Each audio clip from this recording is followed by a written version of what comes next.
每年嘅8月都係我最怕過嘅一個月份。記得3年前嘅8月20號，喺滂沱大雨嘅情況之下，我趕返屋企。8月底嘅漢堡本應日日都係陽光普照，橫風橫雨，唔知係咪意味住我將會收到壞消息。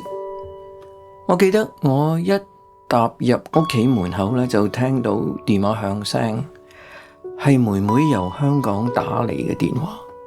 佢話媽媽病情嚴峻，問我可唔可以立即返香港。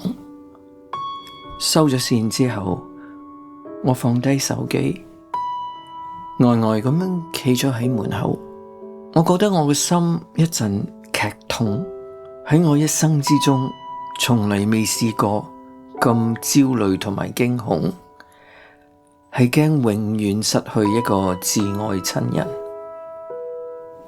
對媽咪最早期嘅印象呢，就係佢喺觀塘物華街拖住我過馬路。我大概係4歲左右啦，妹妹仲未出世。我哋3姊弟細蚊仔嗰陣時候呢，就好多病痛㗎。咁差唔多隔1個星期咧就要去睇一次醫生啦。就算嗰日唔係輪到我有病咧，我都要黐實媽咪。我唔會放過同佢一齊嘅機會。總之有佢嘅地方就有我。我6歲嗰年嘅秋天，記得有一日婆婆話我知，媽媽要去醫院休養。我問點解啊？我要去陪佢，咁啲大人梗係唔准啦。等到媽媽出院嗰日，爸爸同我哋講，佢話要去醫院接媽咪同妹妹。吓？妹妹？喂呀，我又要去啊！去到醫院之後，嗰啲細節咧已經完全唔記得晒，反而印象最深刻嘅咧就係我媽咪喺回程車上抱住一個7磅12安士嘅 BB， 嗰個慈祥滿足嘅笑容，係一種眼耳口鼻五官都喺度笑嘅溫柔。而呢種溫柔，令一個6歲大嘅小朋友第一次感受到乜嘢係愛。12年之後，我喺羅浮宮企喺 Michelangelo 聖母與小孩嘅呢幅畫面前，我再見到同一色嘅笑容。呢一張名畫將我媽媽天使般嘅笑臉重現。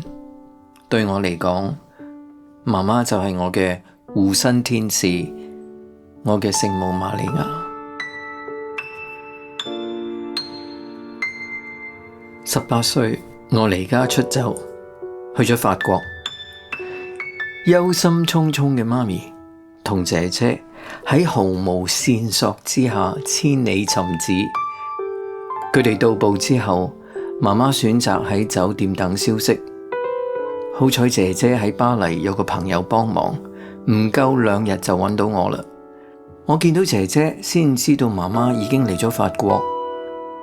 當日反叛嘅我，雖然有一大堆嘅不滿情緒，其實係非常掛住屋企人嘅。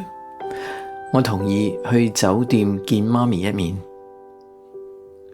當姐姐輕輕打開酒店房門嘅時候，我見到一個女士坐喺窗口旁邊。我再睇清楚啲，喺我面前呢一個滿面愁容嘅係我媽媽。當年佢只有45歲，可能因為太擔心我嘅安危，本來一頭黑髮變晒灰白色。佢見到我，居然一句責備嘅說話都冇講，開口第一句就問我食咗飯未啊？由10幾歲出外讀書，到前年母親因病離世，呢幾十年其實都冇同父母喺同一個城市生活，直至某一年我搬咗去溫哥華，先至有機會同佢哋相處咗10幾個月。當年我1星期5晚要返夜班，半夜1點半先至放工，返到屋企起碼都2點。喺屋企等住我嘅，永遠都有媽咪同佢準備好我最鍾意食嘅粟米肉粒飯。媽媽已經走咗差唔多3年，我仲經常喺發夢嘅時候見到佢。2年之前 ，Covid 打亂咗好多人嘅生活秩序，我就喺呢一個惡劣嘅情況之下，返香港同佢度過咗佢最後嘅生日。